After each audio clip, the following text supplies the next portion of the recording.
يهده الله فلا مضل له ومن يضلله فلا هادي له ونشهد أن لا إله إلا الله وحده لا شريك له ونشهد أن سيدنا ومولانا محمدا عبده ورسوله أما بعد فأعوذ بالله من الشيطان الرجيم بسم الله الرحمن الرحيم يا أيها الذين آمنوا استعينوا بالصبر والصلاة إن الله مع الصابرين.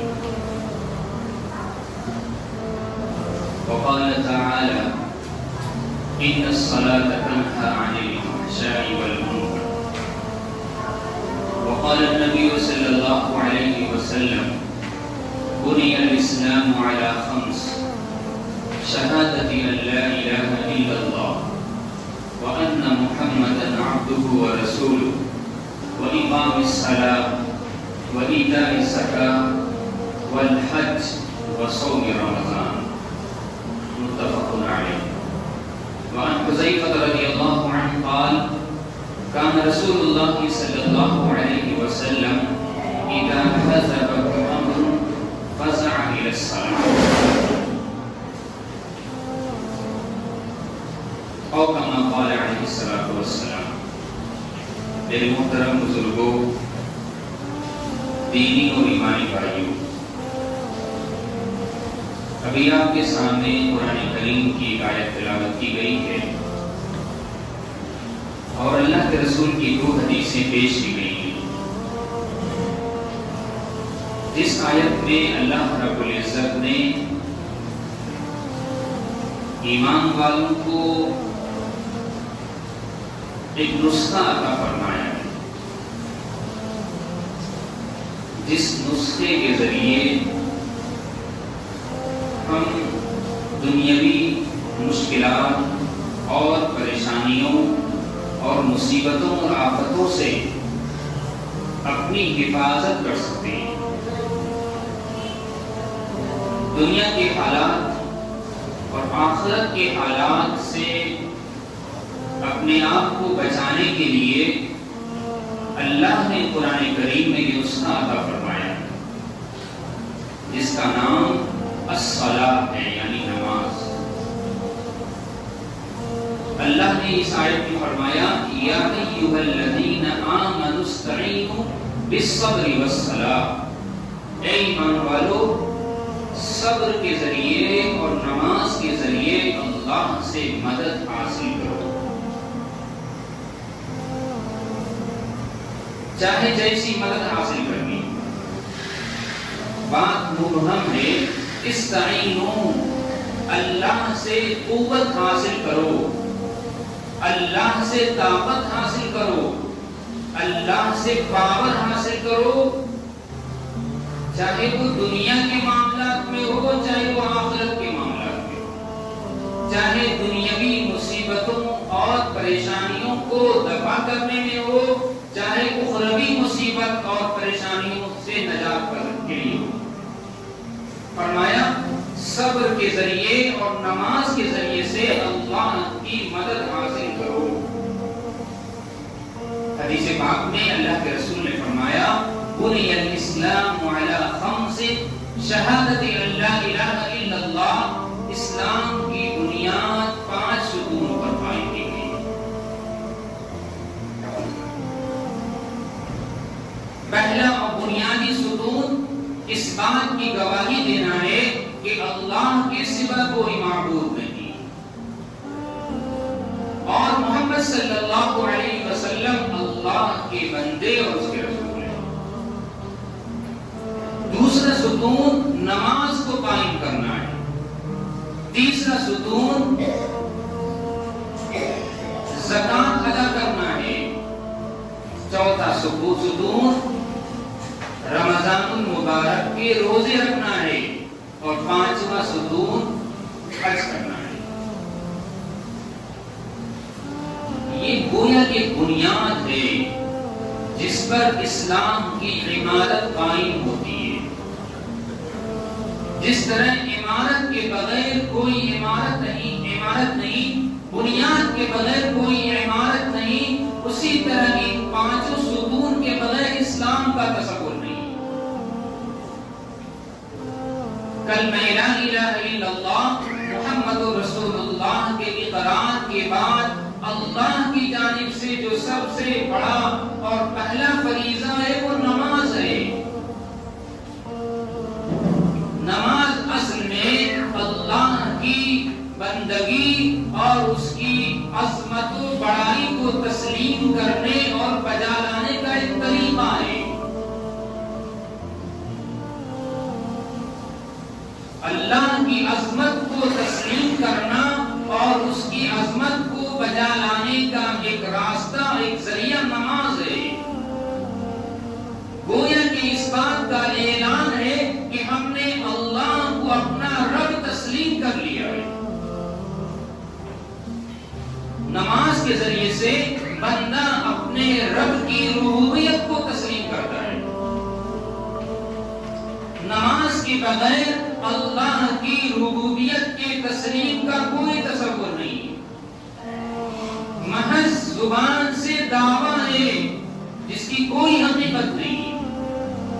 لیکن نماز کے ادا کرنے کے بعد اور اس کے بعد جو 4 ارکان ہیں ان تمام ارکانوں کو ادا کرنے کے بعد اس بات کا عملی طور پر اعلان ہوتا ہے کہ ہم نے اپنے اللہ کو اپنا رب تسلیم کر لیا. ہم نے اس کی غلامی کا، اس کی جو ہے برتری اور اس کی عظمت کو ہم نے تسلیم کر لیا.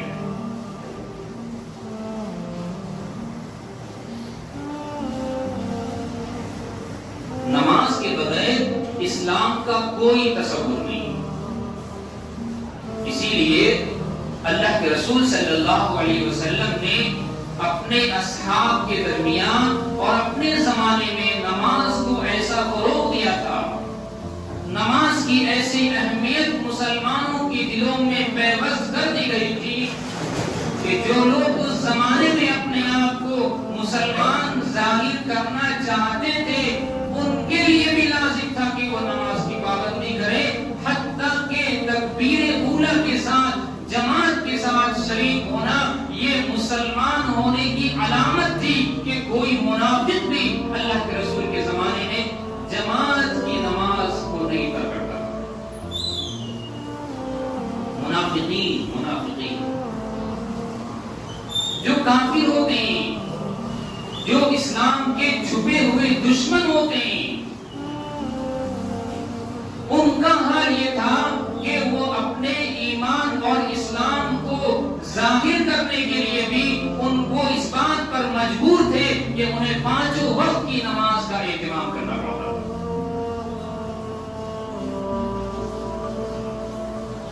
لا ایمان لمن لا صلاۃ لہ، کہ جس کی نماز نہیں اس کا ایمان نہیں، جس کی نماز نہیں اس کا کوئی اسلام نہیں، اس کا کوئی دین نہیں.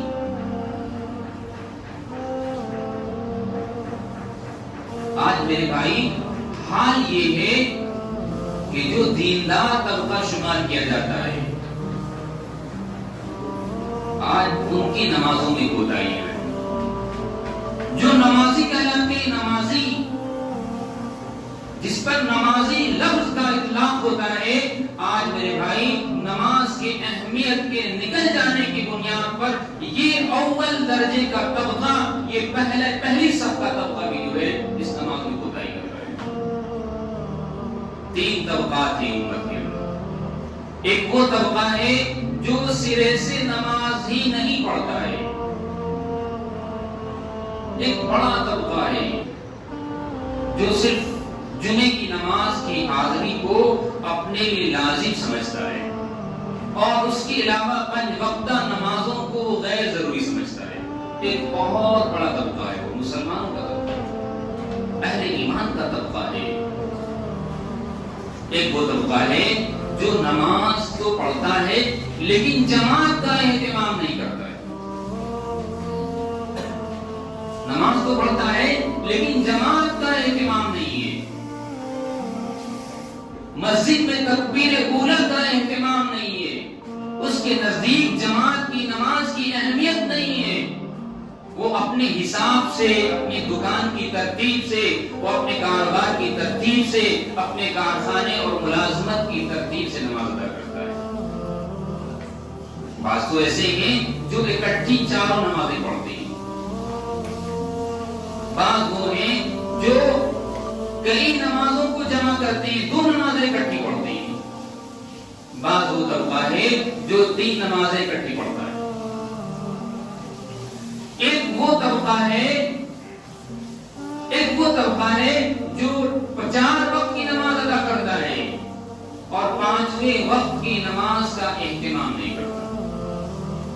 یہ وہ دیندار طبقہ ہے جو 4 وقت کی نماز کو مسجد کے اندر تکبیر اولی کے ساتھ پڑھتا ہے، لیکن آخری جو اہم نماز ہے، جو افضل ترین نماز ہے، جو فجر کی نماز ہے، وہ سالوں سال اس کی پرواہ نہیں کرتا ہے۔ اب آپ سوچیں میرے بھائی کہ ہم کس طبقے میں ہیں، ہم کس طبقے میں ہیں؟ حضور کے زمانے میں نماز کے بغیر ایمان کا تصور نہیں تھا، حضور کے زمانے میں نماز کے بغیر اسلام کا تصور نہیں تھا، منافقین کی فہرست میں بھی اس کا نام نہیں آ سکتا تھا جو حضور کے زمانے میں نماز کا اہتمام نہ کرتا تھا۔ آج میرے بھائی ہم اول درجے کے مسلمان ہونے کا دعویٰ کرتے ہیں، لیکن ہمارے اندر منافقین کی طرح بھی نماز کا اہتمام نہیں۔ یہ لاک ڈاؤن اور اس حالات نے تو نمازیوں کو بکھیر دیا ہے۔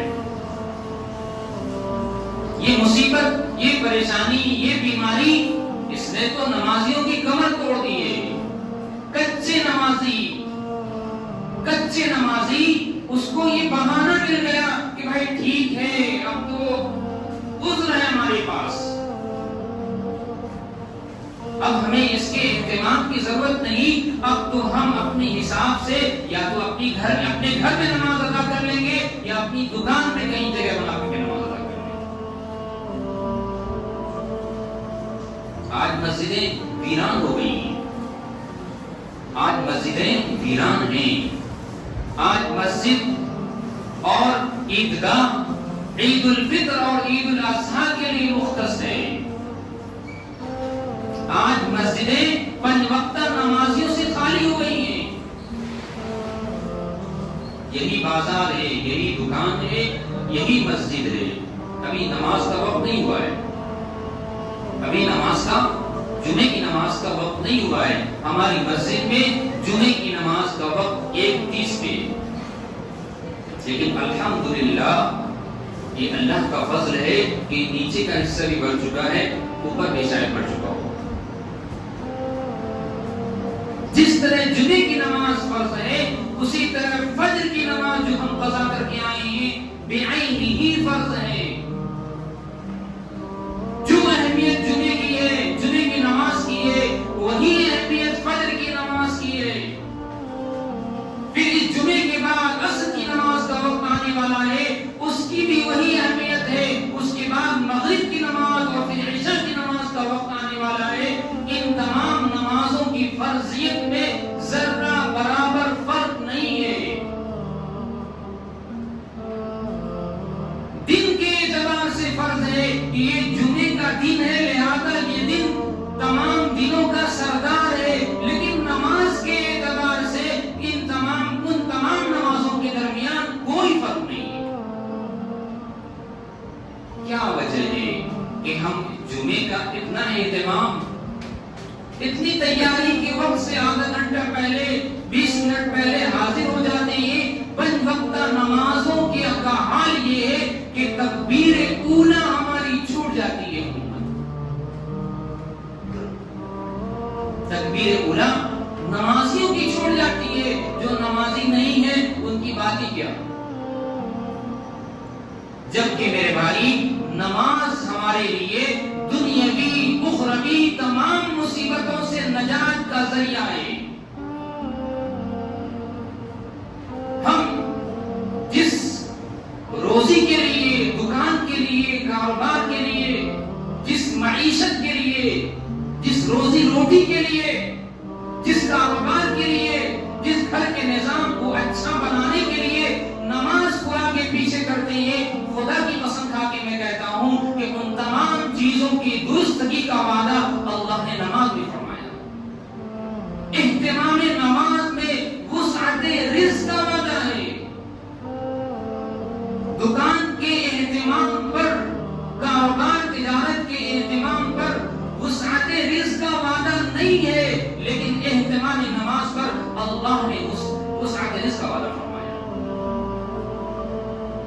ایھا الذین آمنوا استعینوا بالصبر والصلاۃ ان اللہ مع الصابرین، اے ایمان والو صبر کے ذریعے سے اور نماز کے ذریعے سے اللہ کی قوت حاصل کرو، اللہ کی طاقت حاصل کرو، اللہ کی معیت حاصل کرو کہ اگر اللہ کی مدد تمہارے ساتھ ہے تو کوئی مسئلہ پھر مسئلہ نہیں۔ صبر کے ذریعے سے اللہ کی مدد حاصل کرو۔ ہمارے یہاں صبر کا مفہوم مصیبت پر، بیماری پر، پریشانیوں پر صبر کا نام ہے، لیکن صبر کا اصل مفہوم اللہ اور اس کے رسول کی اطاعت پر جم جانے کا نام ہے۔ اپنے نفس کو اللہ کی نافرمانی سے روکنے کا نام صبر ہے، اپنے آپ کو اللہ اور اس کے رسول کی اطاعت پر جمع دینے کا نام صبر ہے۔ اللہ نے صبر کے عوض میں فرمایا ان اللہ مع الصابرین، صبر کرنے والوں کے ساتھ اللہ ہے۔ ارے جس کے ساتھ اللہ ہو، جس کے ساتھ اللہ کی طاقت ہو، جس کے ساتھ اللہ کی قدرت ہو، جس کے ساتھ اللہ کی معیت ہو، جس کے ساتھ اللہ ہو جائے تو پھر دنیا کا کون مسئلہ باقی رہ سکتا ہے؟ آخرت کا کون مسئلہ باقی رہ سکتا ہے؟ اس لیے فرمایا کہ قیامت کے دن سب سے پہلے جو حساب و کتاب ہوگا، سب سے پہلے جس اعمال کے بارے میں بات پرس ہوگی وہ نماز کے بارے میں ہوگی۔ اول ما يحاسب به العبد يوم القيامة الصلاة، قیامت کے دن سب سے پہلا سوال جو ہوگا وہ نماز کے بارے میں ہوگا۔ اگر نماز اچھی ہوئی تو سارے اعمال اس کی برکت سے اچھے ہوں گے، اور نماز میں خرابیاں آئی تو سارے اعمال میں خرابیاں پیدا ہوں۔ نماز وہ پونجی ہے جو اللہ کی اطاعت و فرما برداری پر لانے کا ذریعہ ہے۔ نماز وہ ذریعہ ہے جس کے ذریعے سے ہم اللہ کی اطاعت و فرما برداری میں مکمل طور سے داخل ہو سکتے ہیں، اور نماز کے بغیر اللہ کی اطاعت و فرما برداری میں داخل ہونے کا کوئی تصور نہیں۔ اس لیے بھائی ہم سوچیں کیا حال ہے ہمارے معاشرے کا، ہم ذرا جائزہ لیں اپنے گھر کا، اپنے بیوی بچوں کا جائزہ لیں، اپنے متعلقین کا جائزہ لیں، اپنے اڑوس پڑوس کا جائزہ لیں، اپنے ماحول کا جائزہ لیں۔ آج وہ کیا گیا ہے مسلمانوں کو؟ طرح طرح کی مصیبتیں اللہ کی طرف سے نازل ہو رہی ہیں، قیامت کی نشانیوں میں سے بڑی بڑی نشانیاں پوری ہو رہی ہیں۔ اللہ کے رسول نے فرمایا کہ قرب قیامت میں اللہ کی طرف سے آزمائش اور امتحانات اور مصیبتیں ایسے نازل ہوں گی جس طرح تسبیح کے دانے کی اگر وہ کا دھاگا ٹوٹ جائے اور وہ دھاگے کے ٹوٹ جانے کے بعد پے پر پے یہ موتیاں گرنے لگتی ہیں، اسی طرح مسلسل ایک کے بعد دیگرے مصیبتیں نازل ہوگی۔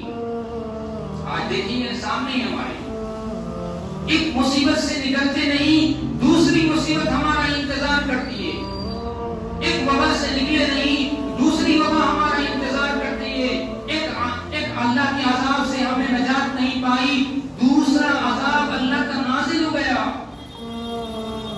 ابھی آپ نے سنا ہوگا خبر کے اندر مہاراشٹر کے بعض علاقوں میں ایسی شدید بارش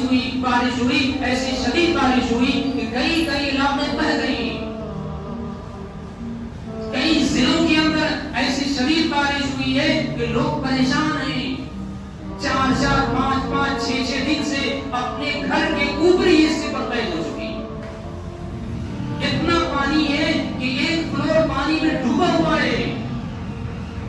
4 5 ضلعوں کا حال یہ ہے، 100 سال میں ایسی بارش نہیں ہوئی جو ابھی ہوئی ہے، اور اس بارش کی بنیاد پر جو نقصان ہوا ہے وہ تصور سے باہر ہے۔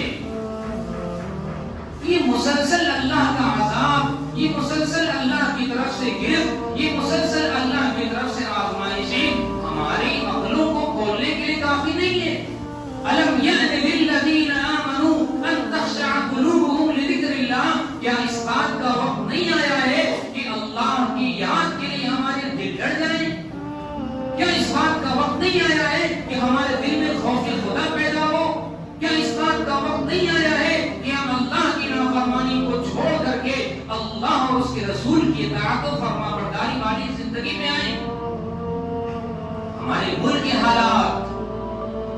کیسے ہیں ہمارے سامنے ہیں.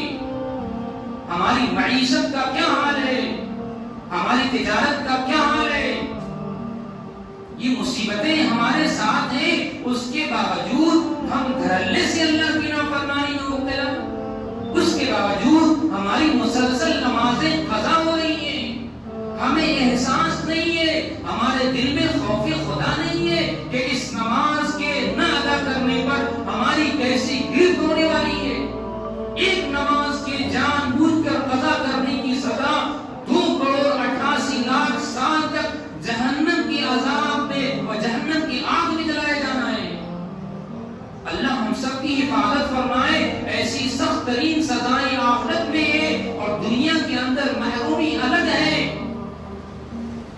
میرے بھائی, ہم اپنی عقلوں کو کھولیں, ہم اپنی زندگی کے طرز کو بدلیں, ہم اپنے گھر کے ماحول کو بدلیں, ہم اپنے بازار کے ماحول کو بدلیں. پورا علاقہ مسلمانوں کا ہے, پوری دکانیں مسلمانوں کی ہے, پورا بازار مسلمانوں کا ہے, لیکن مؤذن کی اذان کے سننے کے بعد چند لوگ ہی مسجد میں آتے ہیں. ہماری اس مسجد کا حال نہیں, ساری مساجد کا حال یہی ہے, ساری مساجد کا حال یہی ہے. ابھی ہم نے کچھ دنوں پہلے سیدنا ابراہیم علیہ السلام کی عظیم الشان قربانی کی یاد تازہ کی. قربانی کا مطلب کیا ہے بھول گئے ہم.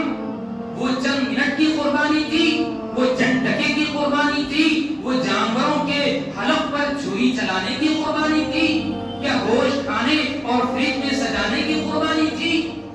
میرے بھائی, یہ واقعات اور سیدنا ابراہیم علیہ السلام کا یہ امتحان, یہ ہمیں اللہ اور اس کے رسول کی اطاعت سے جوڑنے کے لیے تھا کہ اللہ کے نام پر اپنی اولاد کو قربان کرنے کے لیے سیدنا ابراہیم علیہ السلام تیار ہیں. آج اپنی چاہتوں کو چھوڑنے کے لیے تیار نہیں. آج ہم فجر کی نماز کے لیے اپنی نیند قربان کرنے کے لیے تیار نہیں. آج مؤذن کی اذان سن کر کے اپنی دکان کے شٹر کو ڈاؤن کرنے کے لیے تیار نہیں. آج ہم چند ٹکے کے لین دین کو مؤذن کی اذان سن کر کے مؤخر کرنے کے لیے تیار نہیں. آج ہم مسجد کے پاس رہتے ہیں, مسجد کے اطراف میں رہتے ہیں, چند قدم پہ رہتے ہیں, لیکن اس کے باوجود ہماری نمازیں ضائع ہو جاتی ہیں, ہماری نمازیں قضا ہو جاتی ہیں, یا کم سے کم ہماری تکبیر اولیٰ فوت ہو جاتی. یاد رکھیے, چاہے جو بھی مصیبت ہو, چاہے جو بھی پریشانی ہو, یہ سب اللہ کی طرف سے ہے, اللہ کے حکم سے ہے, اللہ کی مرضی سے ہے. جس کے لیے مقدر اللہ نے کر دیا ہے وہ اس مصیبت میں مبتلا ہو کر کے رہے گا, چاہے وہ جتنے احتیاط کر لے. آج تو مسلمانوں کا حال یہ ہے کہ اس وبا کے نام پر مسلمانوں نے مسجد چھوڑ دی ہے, مسلمانوں نے خوف کے مارے مسجد چھوڑ دی ہے, جبکہ میرے نبی کا حال یہ تھا, اذا حزبه امر فزع الى الصلاة. حضرت حذیفہ رضی اللہ عنہ فرماتے ہیں کہ جب نبی کریم صلی اللہ علیہ وسلم کو کوئی سخت معاملہ پیش آتا, آپ مسجد کی طرف متوجہ ہوتے, مسجد کی طرف بھاگتے, جلدی کرتے. آج میرے بھائی حال یہ ہے کہ ہم مسجد سے دور ہو گئے ہیں, مصیبتوں نے ہمیں مسجد سے دور کر دیا ہے. یہ مزید اللہ کی طرف سے ایک مصیبت ہے, مزید اللہ کی طرف سے ایک لعنت ہے, مزید اللہ کی طرف سے ایک محرومی ہے. اللہ کی طرف سے رحمت تو یہ تھی کہ مصیبت کے ذریعے سے ہم اللہ کے قریب آتے, اللہ کی بارگاہ میں حاضر ہوتے, گناہوں سے توبہ کرتے, اللہ سے معافی مانگتے اور اپنی زندگی کی صلح کرتے اور اپنی زندگی کے معاملات کو درست کرتے. جس طرح اللہ نے ہمیں زندگی گزارنے کا حکم دیا ہے ویسی زندگی گزار کر کے اپنے رب کو راضی کر لیتے, تاکہ دنیا کے اندر بھی اللہ کی رحمتوں اور مددوں اور نصرتوں سے محسوس ہوتے اور آخرت کے اندر بھی اللہ کی رحمتوں سے مالا مال ہوتے. لہذا میرے بھائی, ہمارے کہنے کا مطلب صرف یہ ہے کہ ہم اپنی زندگی کی اصلاح کریں, جو نمازیں چھوٹی ہیں اس نمازوں کو قضا کر کے پورا کریں, توبہ کریں ماضی کے گناہوں پر, اور آج سے عزم کریں کہ انشاءاللہ تعالی آج کے بعد سے ہماری کوئی نماز ہرگز قضا نہ ہوگی. انشاءاللہ تکبیر اولیٰ کے ساتھ اپنی مسجد کے اندر ہم انشاءاللہ اس نمازوں کا اہتمام کریں گے, اپنے گھر والوں کو بھی نماز کا پابند بنائیں گے. اللہ نے فرمایا وَأْمُرْ أَهْلَكَ بِالصَّلَاةِ وَاصْطَبِرْ عَلَيْهَا لَا نَسْأَلُكَ رِزْقًا نَحْنُ نَرْزُقُكَ وَالْعَاقِبَةُ التقوى، اے نبی جی اپنے آپ کو بھی اور اپنے گھر والوں کو بھی نماز کا پابند بنائیے. ہم آپ سے روزی نہیں چاہتے، ہم تو نماز اہتمام پر آپ کو روزی عطا کریں گے. اگر ہم نے اپنے گھر والوں کو نماز کا پابند بنا دیا اور خود کو نماز کا پابند بنا دیا، یقین مانیے روزی کے ایسے دروازے اللہ کھولیں گے کہ نسلیں کھاتے کھاتے تھک جائیں گی، وہ روزی ختم نہ ہوگی. اللہ سے دعا ہے کہ اللہ تعالی ہم سب کو کہنے سننے سے زیادہ عمل کرنے کی توفیق نصیب فرمائے. آمین. وآخر دعوانا